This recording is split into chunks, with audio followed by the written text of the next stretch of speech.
everyone, it's Ashton. Today's video I am going to show you a basic grooming job. I'm going to use my horse Jack, who I had ridden earlier today. So anytime a horse comes in from being exercised, I always like to allow them to go into their stall, have a drink of water. Maybe they have to go to the bathroom, so hopefully they won't do it on the cross ties. So he's had a few minutes in his stall, and now I'm going to pull him out onto the cross ties. A couple of things that I use for grooming include a mane brush, a hoof pick, a curry comb, and a dandy brush. And you can use a body brush or a towel as well. There's other things you can use in addition to what I just said, but like I said, this is just a pretty basic grooming example. So here I'm starting with picking the feet. Normally I pick the feet in the stall, but for the purpose of this video, I'm doing it here on the cross ties. The reason for picking the feet in the stall is that you don't drag the shavings through the whole barn that takes a long time to sweep. I'm using the brush of the hoof pick to clean the exterior of the hoof.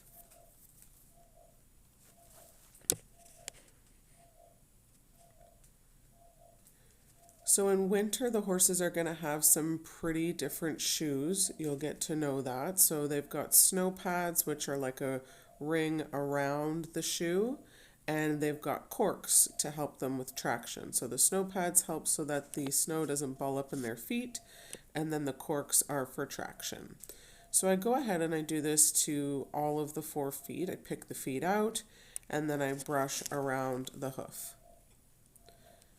Brushing the exterior of the hoof is something that's often overlooked, but for me, it's a really good opportunity. Like there, I'm just checking because it looked like he maybe had a cut, so I was, it just gives you an extra minute to observe any issues that there might be on your horse's foot. It's a little bit hard to see, but you always want to keep your hand underneath the hoof when you're picking it.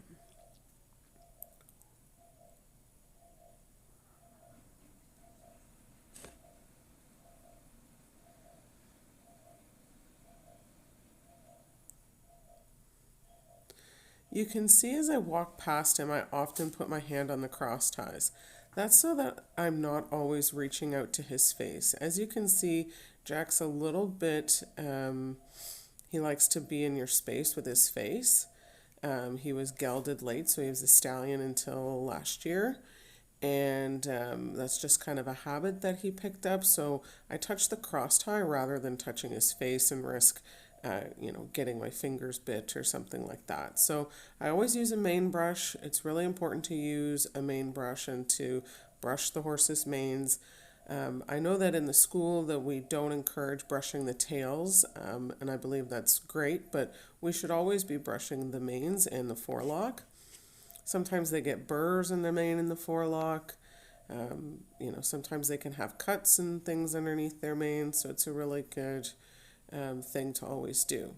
Now the next thing I'm going to do, I'm going to take his cooler off, and the next part is the most important part. So often people will probably start with like a dandy brush, which is like a hard brush.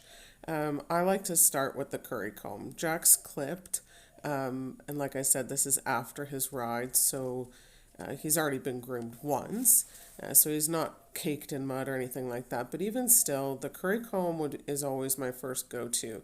And I use the curry comb basically all over their body. So on the fleshier parts of their body, like their neck and their barrel, and then up over the croup area, I will use it with more pressure.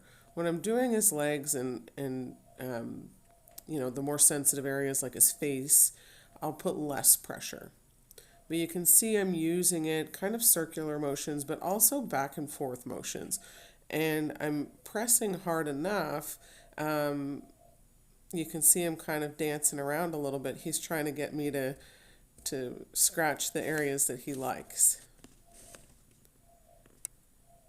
The reason I think currying the legs is important is because the horses can get little cuts and little scrapes along the cornet band, which is the area where the hoof meets the hair at the bottom. And if you're not currying that and keeping that area brushed and cleaned really well, they could form scabs, they could get infections. And so, again, it's really important to keep that area clean. You can see I have one hand kind of on his leg, and then the other I'm using for the brush. And if you see there, I'm starting to also curry the back of his leg and the heel because that's where a lot of the dirt accumulates when you're riding. If you're wearing boots, it's really important to make sure that you're currying underneath the boots as well. And you can see Jack's kind of starting to yawn. He's licking and chewing a little bit. He really enjoys this. So I'm also going to curry his face. Again, I'm not using as much pressure as I did on the rest of his body. I get up behind his ears, which is really important in the summer because you get bridle marks from the sweat. One of the areas I think is often forgotten is under the throat latch. So I will undo that, and you can snap it back. I forgot to in this video, but underneath the throat latch and then the sides of their mouth can get pretty crusty too. So I like to make sure that I've curried in all of those areas and really loosened up any of the dirt in those areas.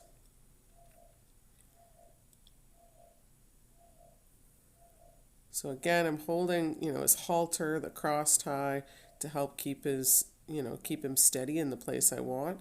And I'm using enough pressure there on his shoulder.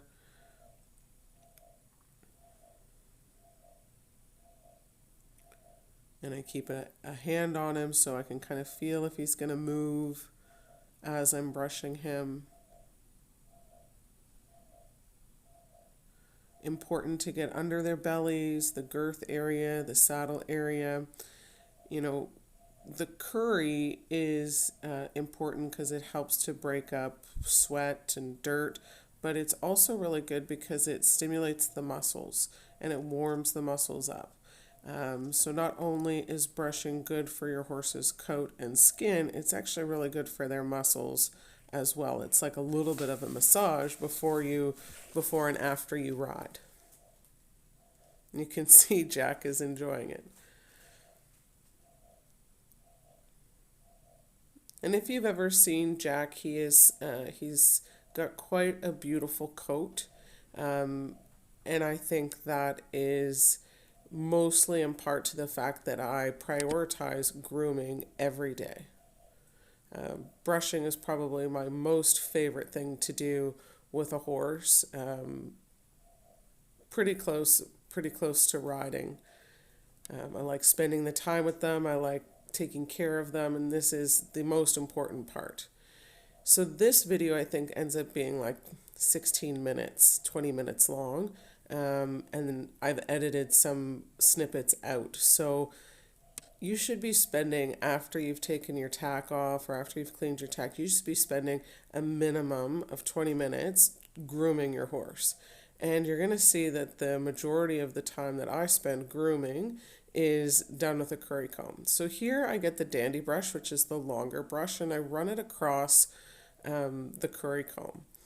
Because when you do all that currying, the dirt kind of collects in the curry comb. So here I'm doing, once again, some more currying and then trying to get some areas that I might have missed, and then I'm going to use the dandy brush. Now, you can probably see that I'm using quite a bit of pressure even with the dandy brush as well. So it's important that you flick the dirt off the coat.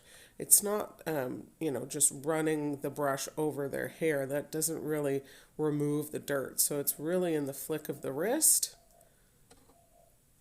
And you want to make sure you get all the areas. And you'll see here I might even go back and forth with the brush a little bit because he had some really, I don't know if it was frozen slobber or what it was, but it was really stuck on his leg, so I had to work a little extra to get that off. I didn't brush the tail, and I don't like to brush tails unless they are cleaned, so shampooed and conditioned. So yes, I use like normal hair conditioner on their tails and show sheened. So if your horse has, shavings or burrs in their tails or whatever they can find to get stuck in their tails, I'll just pick that out by hand. But I don't brush them unless they're super clean. So again, here I'm using the dandy brush on his face, and again, just less pressure. He gets a little bit startled here by something, I'm not sure. Oh, but he's all right.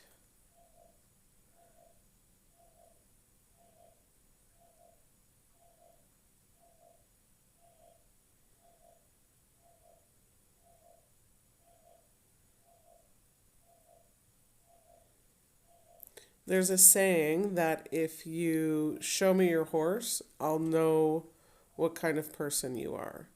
And I think that speaks volumes because,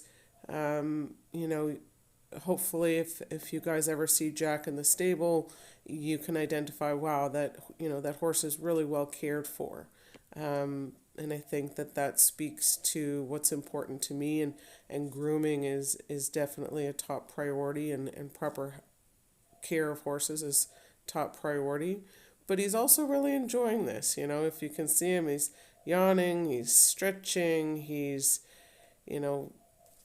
really enjoying himself. So we had a great ride, and it's the least I can do is to groom him properly. I like to do the manes multiple times. I prefer that manes lay over to the right. He has a few hairs in the middle of his mane that tend to go wildly to the left, but you have to work diligently and braid the manes over to train the manes to stay on the right side. So the next thing that I use, you can use the soft brush, or I like to use a towel, and I basically just use the towel and I kind of go over the whole body again. And to me, this just kind of helps bring out the shine and take off any dust. I get under the throat latch again. And again, I've got one hand on his shoulder. I also do his legs. I feel like the legs are easy to neglect, but they're most important. I mean, if you have a horse that has scabs on its legs, that's because they need to be brushed more diligently.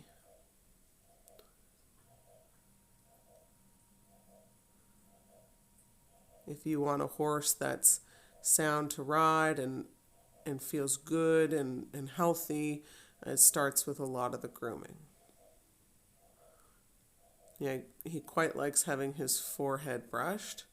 And again, I did the sides of his mouth where the bit go to make sure that there's no crusties there.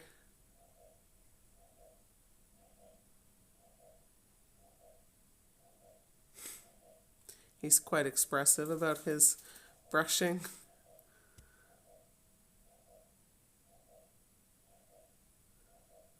And the reason for the throat latch being undone, so it should be snapped back,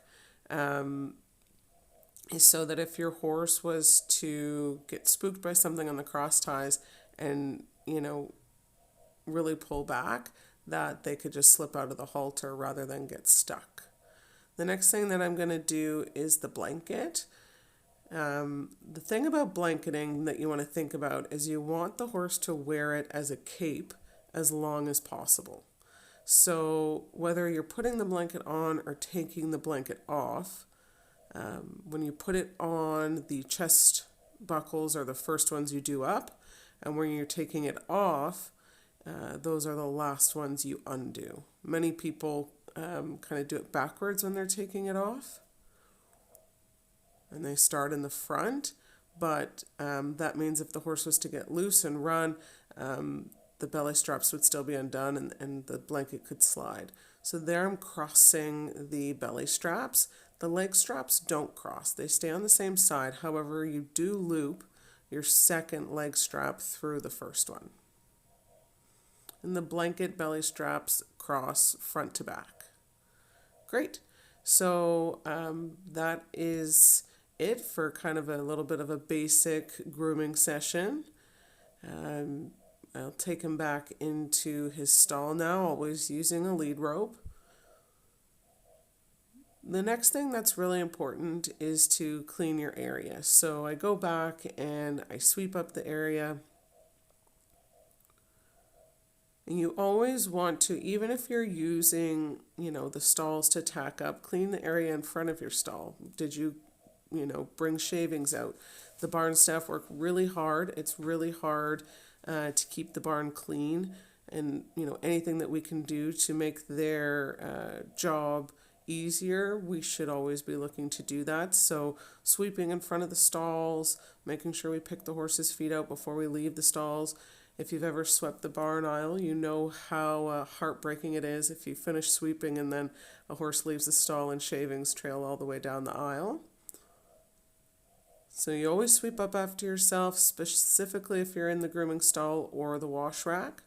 And then you tidy your area. So as you can see hanging around, there's lots of blankets, lots of horses were ridden today, so there's a lot to clean up. When I fold the blankets, I try and fold them with the back of the blanket up, and then I fold it lengthwise, and then I fold it in half. So I've got another cooler here. I'll do that again. So lengthwise, I'm holding the tail, and then in half the opposite way. And then when you put it over the rails, you kind of tuck the buckles in so they're not on the outside. And then you clean up the rest of your area. So I look and I find what's dirty, what needs to be washed, or what can simply be put away for tomorrow.